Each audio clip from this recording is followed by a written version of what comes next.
Hello, welcome. This is our Google Hangout on Air. This is a live session that we are hosting from the USC campus in Los Angeles. If you're joining us today, then you have been admitted to a master's program for fall 2015. So I want to say congratulations. We're really excited you can join us. We just started the series of Google Hangouts. So this is an opportunity for you guys to connect with our current students. So I'm going to start by introducing my panel. So if each of you, starting with Anders, if you can tell the group where you studied before USC, where you're from, and what you're studying here at USC. All right, hello, my name is Anders. I am from Copenhagen, Denmark. I did my bachelor's degree in Aalborg, also in Denmark, and I am doing CS Games as a master's degree here. And yeah, I'm just about to finish my second semester, so 2 more to go. Great, thanks, Anders. Hey, Joe. Hi, so my name is Joe. I'm actually a PhD student in biomedical engineering. I'm in my 5th year, wrapping up soon. I'm originally from Little Rock, Arkansas. I went to school at the University of Texas in Austin. My undergraduate degree was in electrical engineering, and now I'm studying biomedical engineering. Thank you. And then we have Rafael. Hello, I'm Rafael. I'm from Brazil, actually. So I did my bachelor's degree in Brazil with a study abroad period in France. And right now I'm doing in the engineering management program, a master's program, and it's my second semester here too. Great, thanks. I also have a colleague on the line, William Schwerin. Some of you may have connected with him during the application process. Do you want to say hello to the group? Hello to the group. Thanks for joining. Hopefully we can, answer as many questions as we can and be helpful. So please feel free to ask. Thank you. So I'm actually going to start with a pretty easy question just to get us warmed up. So actually I'm going to start with Joe. If you can tell us, why did you choose USC? I chose USC over a number of other schools. The number one reason was the actual project that I'm going to be working on, that I was working on, am working on. Other factors that led into it was the fellowship that I received, Los Angeles being a place where there's fun things to do. Also, the classes that were offered in my department relative to other universities seemed really cool to me and was something I was interested in, unlike some other universities. So I guess that's why I chose USC. And how far along are you in your program? I'm almost at the very end. I'll be defending sometime in August or September, and been here for 5 years, and the past 3 or 4 years have been pretty lab research intensive. So, and I'm not on the main campus, and I'm not on the health science campus either. So it's been interesting as far as being a USC student stuff. So where are you based then for your research? Formerly House Research Institute at 3rd and Alvarado, right next to MacArthur Park. Great. Rafael, why did you choose USC? So I think first reason was like that the classes in my program were really interesting. So it was like exactly what I was looking for, more into like a management area, and also the professors. I'm up, and they had like a really good professional experience, and so that really helps like to turn the classes more interesting. And also another reason that made me choose USC was like the area. So Los Angeles is plenty of things to do, and even California have like plenty of options. So that's, I think, the main 2 reasons for me choosing USC. And Anders, last but not least? Yeah, I chose USC for 2 different reasons, actually. First of all, the gaming industry in Denmark is not really that big. There's like IO Interactive, who made Hitman. That's more or less it. And over here you have Blizzard, you have Riot, you have Sony, you have EA, Activision. All of those are in LA. That was one of the things. But I would say absolute number 1 is that the past I think it's 6 years in a row, the USC Games program has been crowned like the best one in America. So that's probably the main reason why I went here, because it's supposed to be so good, and it really is really, really good. So. Great, thanks so much. So I'm going to take some questions from the audience, and this is a question that I see a number of people are interested in finding out more about finding housing in Los Angeles. So I know that's really kind of the first concern that students have when they decide to choose USC. So let's see, I'll take this question here, and I have it posted. So this student says, I think it's clear that housing in LA can be expensive, especially when living alone. So do any of you live with roommates? How did you find your roommates?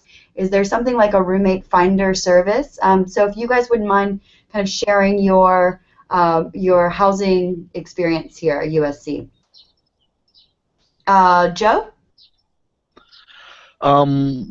When I first moved here, I lived in Koreatown. I had actually visited the campus and university earlier before I made my final choice, and I met with some other people from the University of Texas that were students in my same department in biomedical engineering, and I actually took over the last month of this dude's lease and liked living in Koreatown. It was sort of easy access to the university, just riding down Vermont about 20 or 25 blocks. It was also located near my research institute, which is a little different for probably most people. So that's one of the reasons I chose Koreatown. I lived there for another year by myself in a big apartment complex. And yes, it's not cheap to live in LA. And then after that, I decided I needed to find a roommate to find something cheaper, and I put up an ad on Craigslist and responded to other ads on Craigslist. And I think the ad that I put up on Craigslist explaining who I was and what I was looking for, that was what got me the best results, and ended up meeting with a person and saying, this is great. And that's actually where I am now, in the backyard of that place. I've been living here for about 4 years now. Very cool. Do you, Joe, do you drive or do you take public transportation?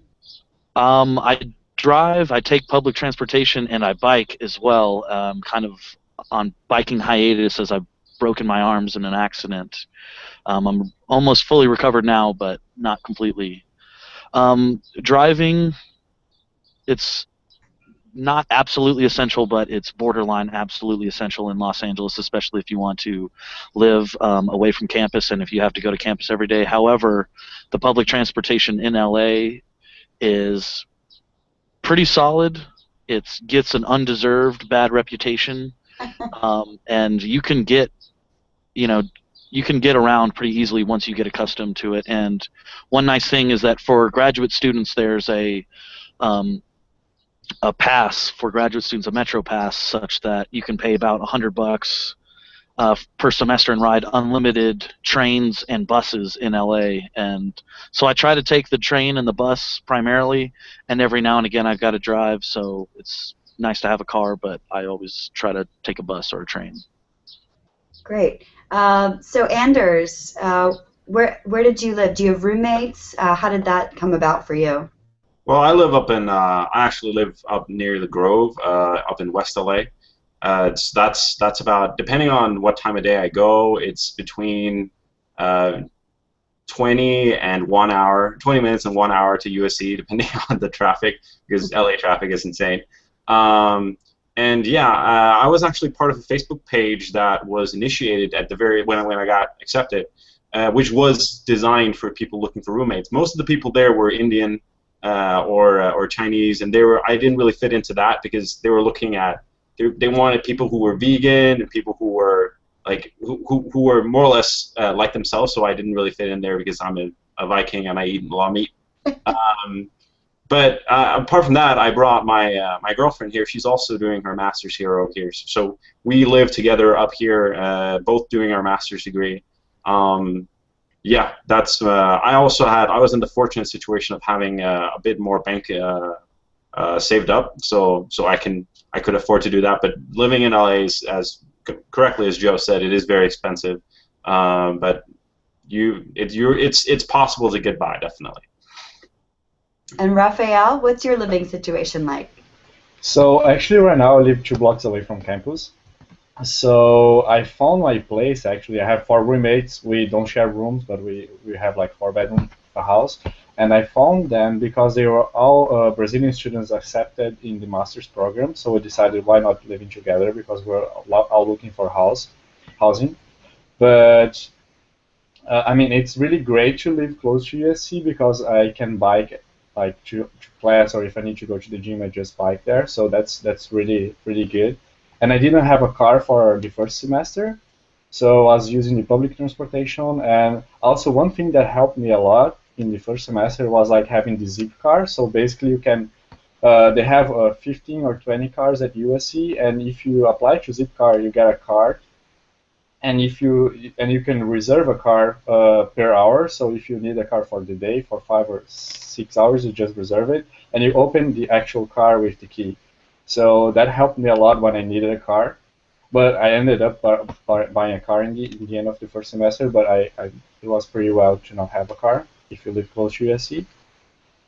And I think I would suggest to people that are looking for roommates, trying to connect with people, maybe from your country or from your school that got accepted into USC, and also go to the Facebook pages that they have. Sometimes they post like people post ads that they are looking for roommates. So that's a good option. But yeah, And you know, you guys mentioned the Facebook page, so it's a good time for me to mention we've just started opening that up to students. So if you haven't heard from us yet about that, you should be getting an invitation shortly.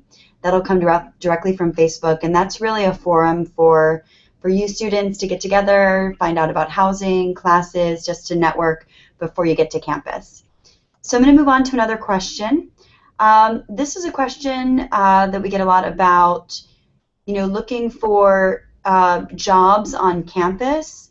So I know a lot of students are interested in TAs or RAs, but I will say those are generally reserved for the PhD level. However, a lot of our master's students do seek on-campus jobs.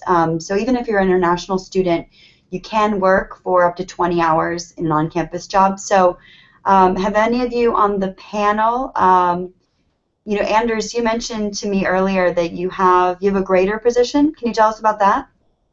Yeah, well, basically I'm doing CS 570 at the moment, the analysis of algorithms course for master students, and I'm doing relatively well in it, especially in the discussion sections and stuff like that. So I was contacted by by Michael Schindler, who leads my discussion section, about that they actually lost a grader for 170 and asked me if I wanted to step in because I was doing well. And I was like, yeah, sure thing. That would be great. I also actually have a colleague from a previous class last semester who is currently a TA. Well, he's a grader for a games program course for undergrads. So it's totally possible, as long as like if you do well and the teachers know that you can actually do your stuff, then it's not bad at all. You can definitely get it.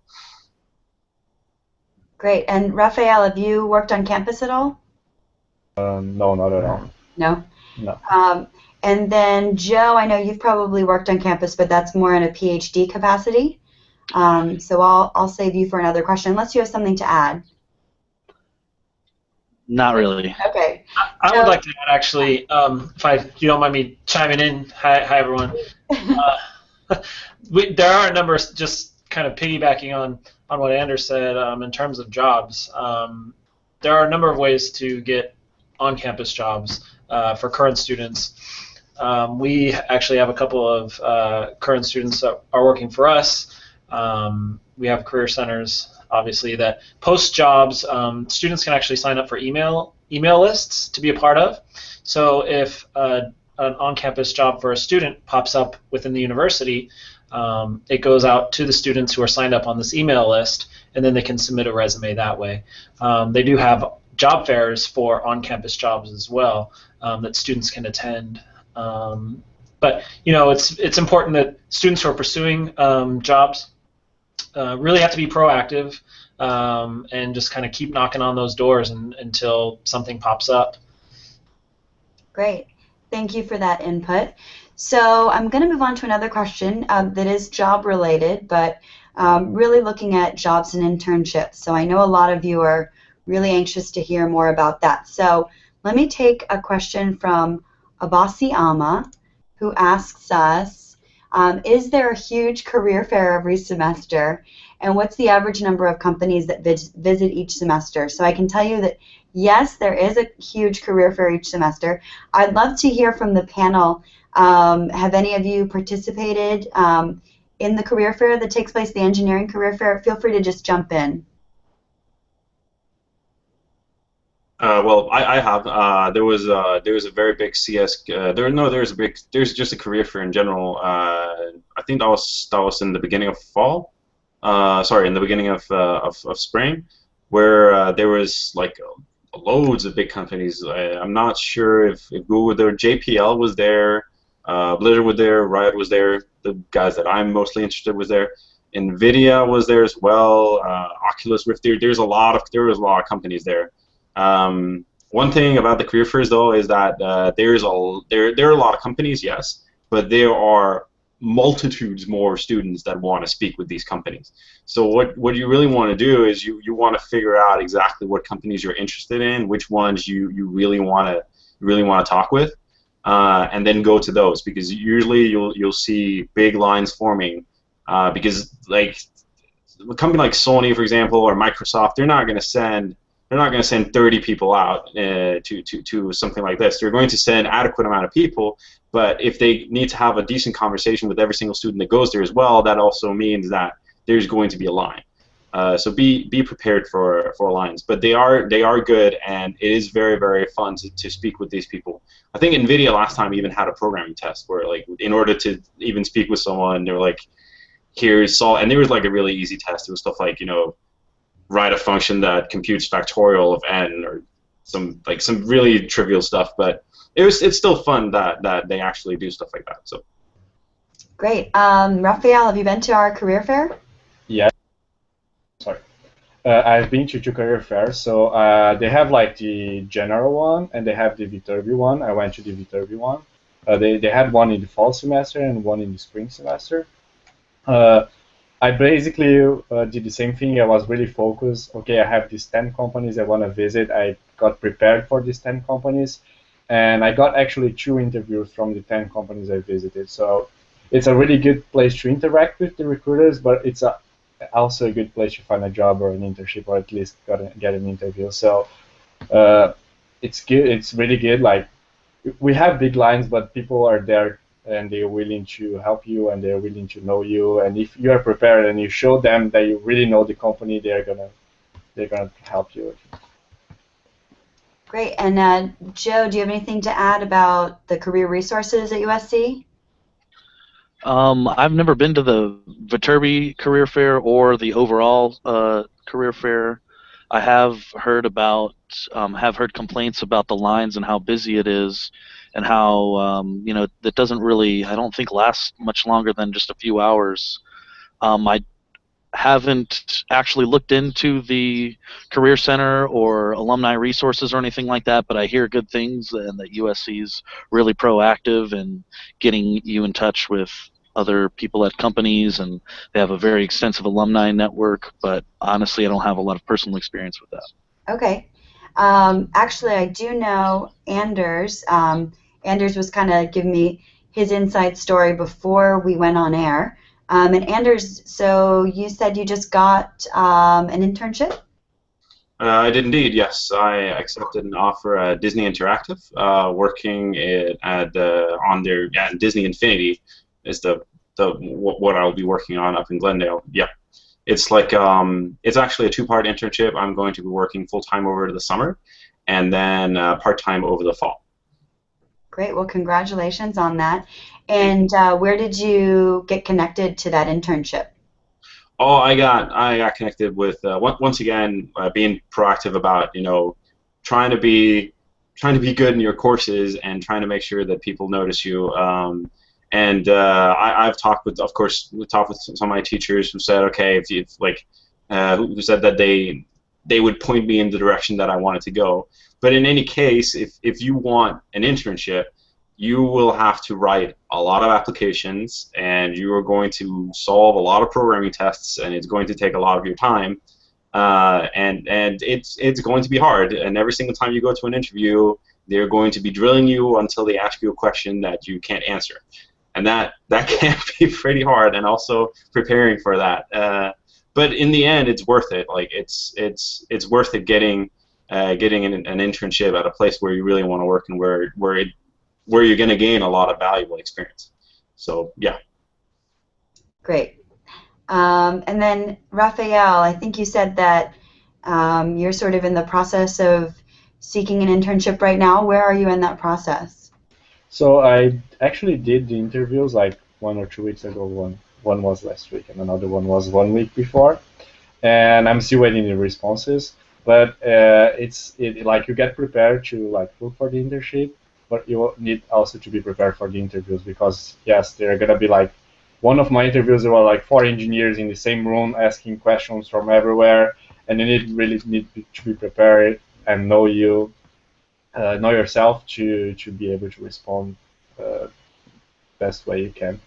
But yeah, I'm waiting right now, so let's see how it goes. One thing I'll just add, the Viterbi Career Connections actually has a lot of resources to help. So as our panelists told us, it's not easy to find a job, but it can be done if you're ambitious. So the Career Center has resources such as they will help you write your resume. They'll actually do mock interviews with you, so practicing what an interview would be like. And what you'll also find is a number of companies, not just at the career fair, but throughout the semester, companies do come to campus to hold information sessions, and you can find out what opportunities are available at different companies. Yep. Just adding to that, I've been to such company sessions with Treyarch, with EA. Blizzard was here as well. Riot was here as well. There are tons of these things, and they are great. They are really, really good. Where they stand there, and then they even have, most of them also bring like interns they had who were like master students at USC, and have the interns explain how their experience was, and those events are really, really good. So take advantage of that. Thank you. So I'm going to take a break from sort of the heavy questions. I know everyone's anxious to find out about the next step after graduation, jobs, internships, but I would say that USC students are fairly well-rounded, so hopefully you guys are getting a chance to get outside of the classroom, the lab, and the library. Joe, you may not have much time outside of your research, but you've been on campus for a few years. Have you been involved with any of the student organizations or clubs on campus? I'm actually the VGSA senator for the biomedical engineering department, and our own department has created our own graduate student organization, which I'm a part of. Outside of that, I haven't really participated too much in many of the campus activities, and I think a lot of that has to do with I'm irregularly on the main campus outside of my first year when I was taking 3 or 4 classes each semester. Great. Well, I think we're going to host our next webinar from your backyard. You guys are invited. There. So let's see. Rafael, do you participate on anything going on campus? Yes. So actually, when I got to USC, they didn't have any Brazilian Student Association here, so we were really encouraged to found one, and I'm actually the president right now. But USC gave all the support and everything for us to found the association. Today we have 10 people in the board, and we have more than 100 people that go to our events.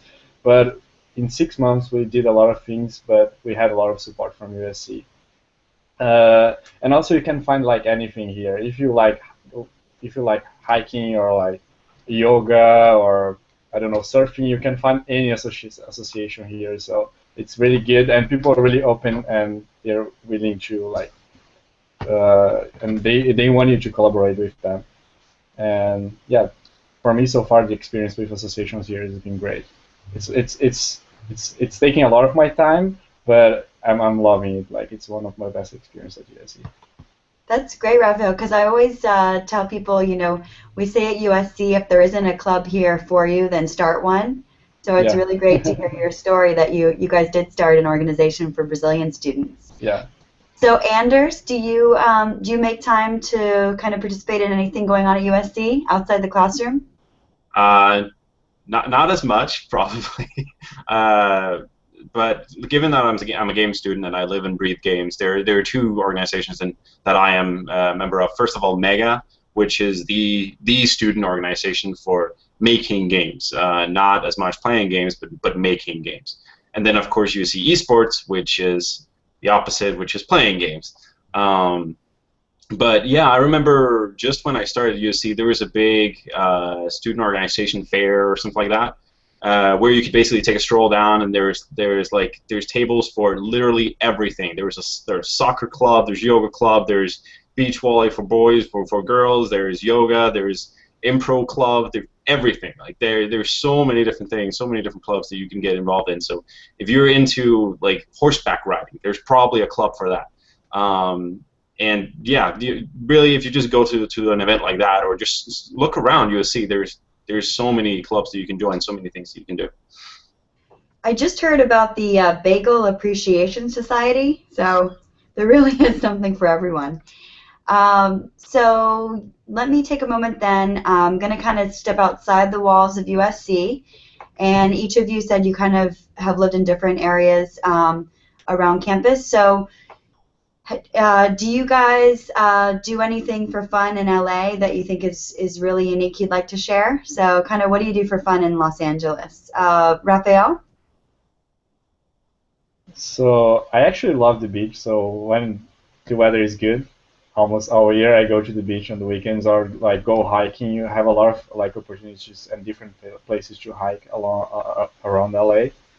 And so these are my two main favorite activities.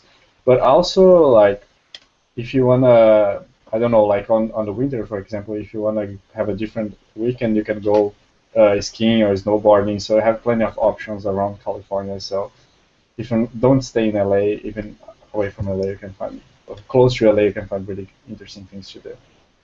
I think that's something a lot of people don't know about Los Angeles. You know, we definitely have the deserts and the beaches here, but if you are into snow sports, skiing, snowboarding, it's only about an hour and a half to 2 hour drive. And in the winter months, all of a sudden you're in the snow-capped mountains. So that's kind of a neat experience. So Anders, you live over near the Grove, which is kind of a hot spot in LA. What do you do for fun? Well, of course we go to the Grove. The Grove is a very, very, very nice place. But What is the Grove for our students who might not know? yeah, the Grove is kind of like an outdoor mall with also a farmers market. It's a really, really nice place to just hang out, walk around, and chill. Basically, it's just a really, really nice place with some nice shops. But I go the same way as Rafael. Like I go to the beach because the weather here is always awesome, and Santa Monica, Venice Beach in particular is also very, very fun. And then Griffith Observatory for hiking, and the hills up there, they're really, really good for hiking. Yeah, and there's plenty of clubs and bars and stuff you can do in downtown as well. I've gone there a couple of times. I haven't gone down lower, like below, I'd say like Compton and stuff like that. But otherwise, you could go. Well, I have gone through that there, but there's stuff like Disneyland. There's Universal Studios. Not a place that you want to go all the time, of course, but it's still pretty awesome. I believe actually Universal Studios at the moment has like a deal where like you buy a pass once and then it's free the rest of 15. So that's like pretty awesome. But there are plenty of stuff, plenty of parks, plenty of different things that you can do around here. Great. And then Joe, what do you do when you're not sitting in your lovely backyard? For me, right now, it's all about the LA Clippers, considering the playoffs are right around the corner. I think really the only thing that LA doesn't have is a pro football team that literally has everything else.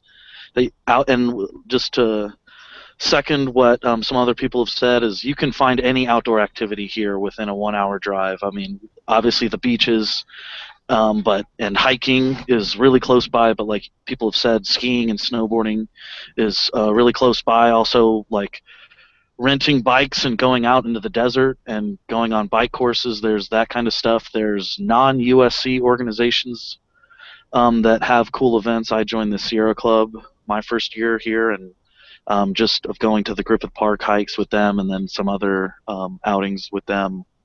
But at the moment, it's all about NBA basketball. Go Clippers. Well, we are supposedly getting a pro football team soon, right? That's what I've been hearing for the past 20 years, right? So now I've got kind of a fun question for you. You know, you're speaking to now students who are considering USC, and some of these students have also been admitted to other top schools. So is there anything that you could share with our incoming students, something you wish you'd known either about USC or about Los Angeles, kind of words for future students? So I'll start with Rafael. Anything you wish you had known before you got here? So I think I said a little bit before, but it's that here at USC you can, if you like something, you can find it. So if you like any association or if you like research or anything, you can find at USC. So, and you're also gonna find people that kind of share the same interests. So you can like, or found your group or maybe join a group. So I didn't know that before, and I'm really enjoying it because I'm part of the Brazilian Student Association, but I'm part also of other associations that things that I always wanted to do and I never had the time to do before. Right here, I found a little bit of time and people that were willing to help me, like doing things like hiking or things like that. So that's one thing that I really like from USC. And also another thing that I was really impressed is like with the work experience of my professors. So it's really nice to talk to them and learn from them because some of them, they worked in the industry for 20, 30 years, so they have their own company, so they have a lot of experience and you can get a lot of insight from them. And they are also willing to help you if you, I don't know, want to create your own company or want to position yourself to go into a consulting company or things like that. So the professors have a lot of experience and they know how to guide you. So I was really impressed with that too. Great. Joe, is there anything that you wish you'd known about USC or Los Angeles but prior to getting here? Not really. I've actually have family that lived in LA, and I pretty much visited them once a year as I was growing up, so I was somewhat familiar with Los Angeles. And I did a lot of sort of research and really a lot of thought before I came here. So I can't really think of anything that I personally wish I would have known, but I do want to add something to what Rafael said, in that there's there's a big entrepreneurial spirit at USC, and there's a lot of like tech startup garages and business related stuff. And if forming your own company is something that you think you might be interested in, there's a lot of resources at USC. I guess that's something I've learned along the way, not necessarily I wish I would have known that going in, because it's not kind of what I'm into, but I would like to mention that. And then Anders, any advice you have for someone moving to USC or LA? Yeah, one thing I would like to say is that as a master's students that come from outside of USC, sometimes the courses that you take, they can be a bit focused on that, like that you took your undergrad at USC, which means that, for example, for me, I did a general CS undergrad in Denmark, and so when I got here, I didn't really have that much experience with game engines. And the second week I was here, I had like an assignment which presumed that I knew everything about game engines, and I just like could work with it fluently, and that was really, really hard for me in the beginning. So be prepared. I'd say be prepared for in the beginning, at least. If there are things that you did that USC did in their undergrad that you did not do in your undergrad, then you're going to have to catch up, which is going to be a bit rough for you in the beginning, but you'll get over it. I mean, I survived it, so everybody, like, people can definitely survive it. Another thing I would like to add, though, is that keep in mind that most of the people that start here are, like, there's a huge intake of international students, which also means that the people that get here are very much starting from scratch and building a new life just like you are. So in terms of finding a social circle for yourself is extremely easy because everybody wants to connect with other people. Everybody wants to to try and build their new life as a master's student. So definitely take advantage of this and network with as many people and say hello. Just socialize with as many people as possible. I haven't encountered any cliques, anything where it was like, oh, we did undergrad together, so we don't want to be with you guys. I've never encountered anything like that at all. And I think that's very, very positive. Very, very, very good. Take advantage of that. You're muted. I just want to jump on to what Anders just said about all of the international students. So what you will find is we have a very diverse student body. So we actually had students last year that graduated from over 70 countries. So you'll certainly have a chance to interact with students and scholars from all over the world. And we have places like Brazil, like Rafael from Brazil, and that's a new growing population of students. So you'll really have an opportunity. It's really an advantage for students here. So I'm going to ask a question. I don't know if any of you have experience with the online coursework. So just for the students that are joining us as our guests today, we have a program called Den at Viterbi, and that's really a program that's for working professionals. So we have students who are actually working full-time across the country, and they're taking our classes online. But the reason I mention it for the students who are intending to be on-campus residential students is that this is a really great study tool for you. So for example, maybe you miss a course, or maybe you're sick, or maybe you just need a review session. You're able, if your course is available online, and about 80% of our courses are available online, you can actually review that after the live course. So Rafael, have you used the online coursework at all, the online lectures? Yes, I actually use it all the time. So when I'm reviewing it for like midterms or finals, I always go to the lecturers and, okay, I want to review this. I just go into and have another look. And yeah, it's really useful. I never had that before, and for me it was like, oh, that's a nice tool. So it's been really useful for me. And also it's really interesting because you end up working with people that are online. So you end up like having group projects with people that are online, so you learn new tools and new ways to interact with people that are far away from you, but at the same time you need to get the work done. So in the beginning it was kind of, whoa, I'm going to work with someone that is on the East Coast or is in Asia, but right now it's you learn it, and it's another tool that you have in your pocket when you need it. So yeah, it's been really interesting. Thanks. Anders, have you had a chance to utilize any of the online coursework? I'd say particularly yes in CS 570, which is the algorithms course, where it's helped me quite a lot, especially because a lot of time when you're sitting at a lecture, you sit and you write notes and you try to follow along with the notes and all that kind of stuff. But I've actually stopped doing that entirely in CS 570 because I can spend more time following the lecture, and if there's anything I did not note down, then the video is right there, like on the net, so I can just, oh, what was it he wrote there? He wrote this. Okay, fine. And he even uploads like the notes that he wrote as well. So it's definitely helped me, just as Rafael said, with midterms. It's been very, very, very good and very beneficial. And then Joe, I know that you spent about the first year of your program as a PhD student taking those master's level courses. Did you ever get a chance to view your courses online? Yeah, a number of the courses had a Den component where you could watch the videos, review the notes online.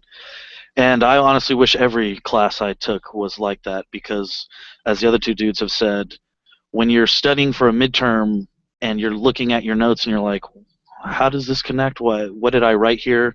You can go to the lecture. If you miss them, you can rewatch those lectures. If you have a professor who talks really slowly in a monotone, you can play it at like 1.5 speed. It's really nice. I wish all the classes were Den classes, honestly. And actually, that's a good point. Kind of segues into my next question. I know a couple of you have alluded to what it's like to interact with our faculty. So do any of you, have anything specific to share about the experience of actually interacting with faculty both in and outside the class? You can just jump in.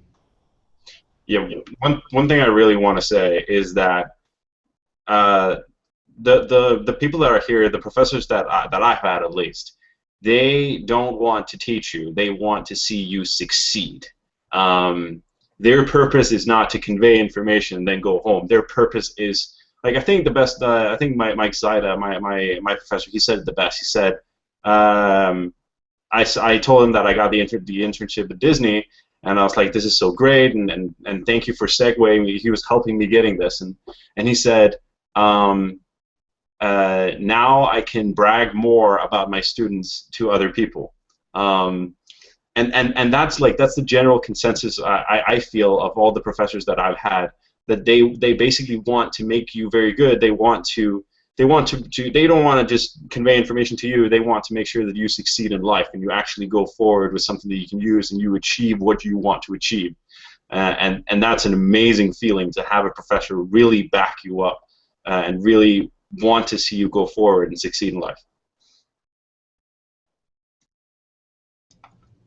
Anyone else? I know, Joe, you've probably had a lot of really one-on-one time with faculty through your PhD program. Anything about that experience you want to share? I guess as a PhD student, you sort of end up having a lot of interactions with the faculty by necessity. It's sort of part of the program in terms of putting a committee together. So I've had a lot of interactions with the faculty outside of even my own research interests.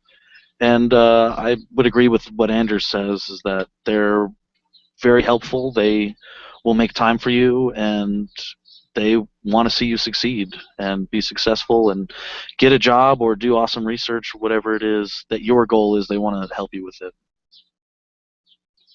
And then Rafael, so I know you actually were one that mentioned earlier about connecting with your faculty. Anything to add? Yeah, so I think they basically said everything. They are really here to help you. So if you want to, I don't know, create your own company, you want to go into some industry, they are here to guide you. So that's basically all. I think they are really open. Like I really had good experiences talking with them, and some of them would even like, oh, I want you to show my resume, and he was like revising my resume. So things like that, even the simple things that are gonna help you, they try to do it. So that's really nice. So I sort of have a question about future plans. I don't want to put anyone in the spot if they're, not sure what their future holds. But I know that Joe is at the end of how long have you been in your PhD, Joe?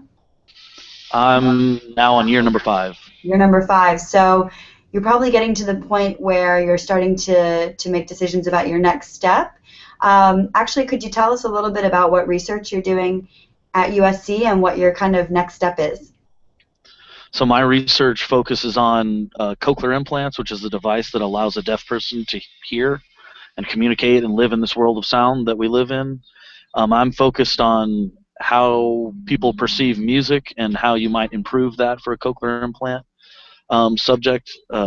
Long story short is that cochlear implants are very good for speech perception in terms of understanding words. However, finer details like who was speaking to you, what their emotional state was, whether they're a man or a woman, and music and pitch and timbre are not well conveyed. So that's what I focus on. As a PhD student, I've gone, and I guess, if you're a research master student, could be as well. I've gone to a number of conferences such that my network is international now. I know people all over the world and sort of have job opportunities all over the world.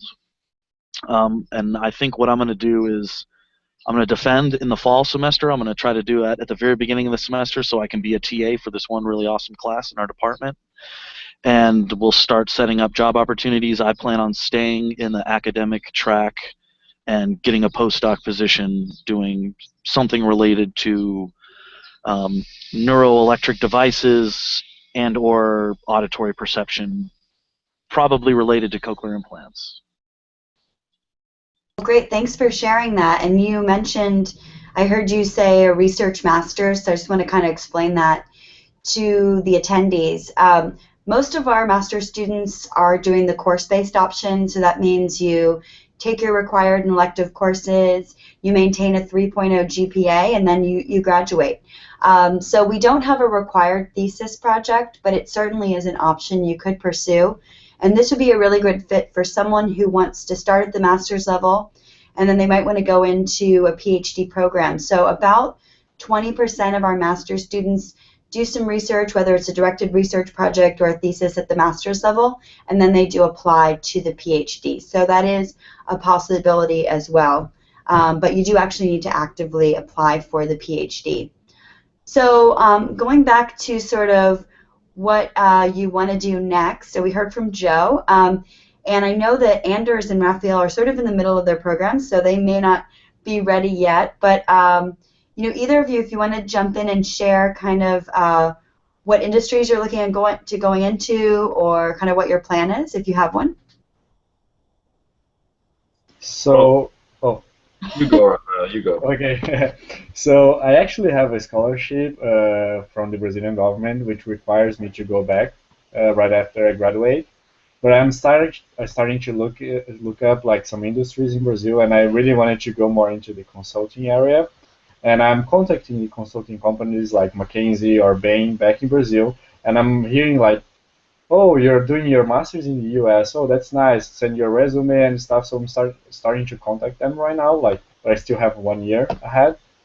But what I felt is that they're really interested in people that graduated in the US and that are going to Brazil to work. So, yeah, but I still have a lot of time. So. Well, yeah, no pressure. And then Anders, do you sort of have an idea yet about what you want to do, or are you kind of in the thick of grad school right now? Well, along with being in the thick of grad school, my general idea is like I'm in the games industry because I love games, and I am definitely staying there. It's a tough industry to make it, but having a master's from USC is going to help tremendously. So I'm just going to work forward. I have the internship with Disney, which I'm going to try to maintain contact as much as I possibly can, and see if I can hopefully turn that CPT into an OPT. Other than that, just kind of like the reason I went over here in the first place is because there are a lot more companies to work for. There's a lot more fun stuff to do in my field over here.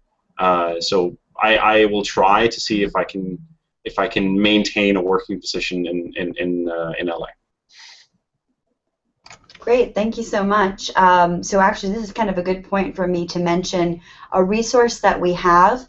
Unfortunately, we don't have, you know, exact placement statistics on who's going where for each department, but we do have some success stories on our website. So we have something called Alumni Snapshot. It's on the GAP website. I'm not sure how to share a link with everybody. Maybe William, if he figures that out, he'll send you the link. But or you can just go to our GAP website, gap.usc.edu, and search for Alumni Snapshot. What we've done is we've been able to survey our recent graduates over the past couple of years, and we have that listed by department. So you can see, for example, what students are doing in engineering management after they graduate, or biomedical engineering, or games. So we have that broken down by department, and we have the actual company and the position. So we'll continue to add to that as we continue to hear from our students. Also, we have a Viterbi Pulse. You might have seen that our name on this panel is Viterbi Pulse. That's actually the name of our blog site. And you can hear more from current students there. We have students that every week they'll post kind of their student experiences. So I do encourage you to check out the Viterbi Pulse blog as well. And we're also starting to capture more stories from recent alumni. So, you know, Anders and Joe and Rafael, perhaps we'll stay in touch when you do graduate, and we'll find out what great things you guys have ended up doing. So we are getting near the end of our presentation. We've really tried to help you, give you an idea of what student life is like on the USC campus, and also in Los Angeles as well. But I think now is probably a good time to maybe take some final words from the students. So if anyone has any parting advice for a new master's student, or anything else about their USC experience that you would like to share, I'd love to open that up now. So feel free to just jump in. Well, I want to say quickly that it may seem like sometimes when we're sitting here and we're talking about it that it's all fun and games and we all go and participate in all these things, stuff like that, and no, we do a ton of work. There is very, very, very much work to be done. The courses are demanding. The professors are demanding, but that's kind of the reason why you went over here, right? Because you wanted to learn a lot of stuff. So yeah, it is. There's a lot of awesome things to do. It's very, very fun. But you will spend a lot of time reading. You will spend a lot of time doing coursework. But yeah, as I said before, that's probably also why you chose this place, right?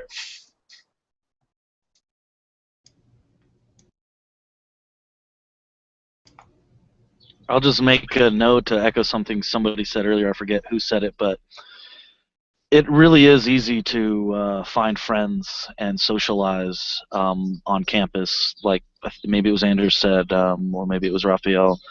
Everybody's looking to meet friends and be friends with people, and really all you have to do is after class say hello to somebody. A lot of people will go to lunch before or after class, and eventually you'll form little groups, with close friends, and you'll stay in contact. And I remember I was nervous about that myself, even though I have some friends in Los Angeles.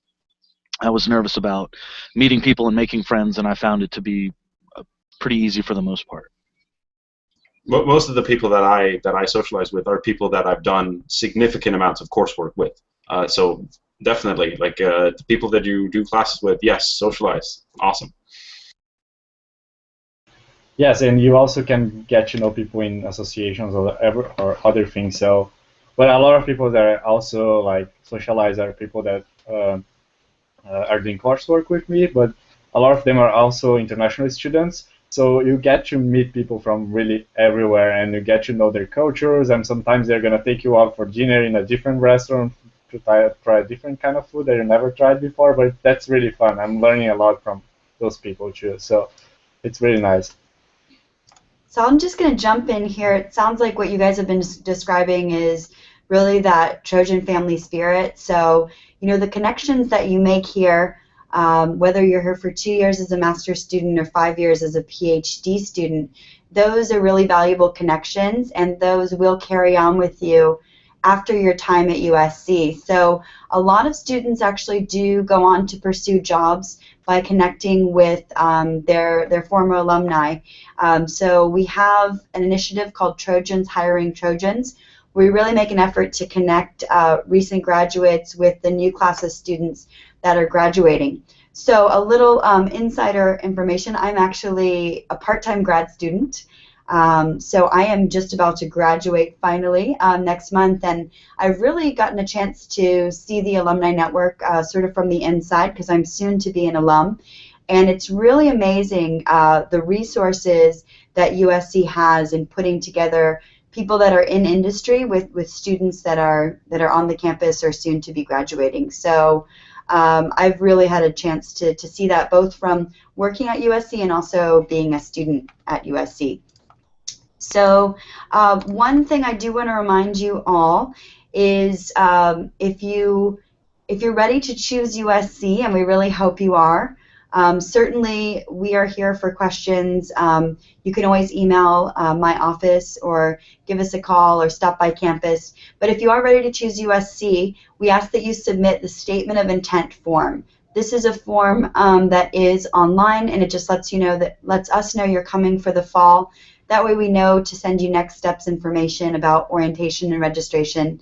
But we really do hope to see you all on campus this fall, and perhaps you'll get a chance to meet Anders and Joe and Rafael. Maybe Joe will be off working in the biomedical world by then. But thank you so much for joining us. As we say at USC, fight on. So I'll give you all a fight on because many of you are soon to be part of the Trojan family. Come on, Anders, join in. So thank you so much. And my colleague, William, did you have anything to add to wrap up? No, just thanks everyone for taking the time to join. I'd like to thank our panelists. Thank you especially for taking time out of your busy schedules to join. And like Laura said, best of luck to you guys, and really hope to see the students, potential students joining in the fall. Thanks so much. Bye, guys.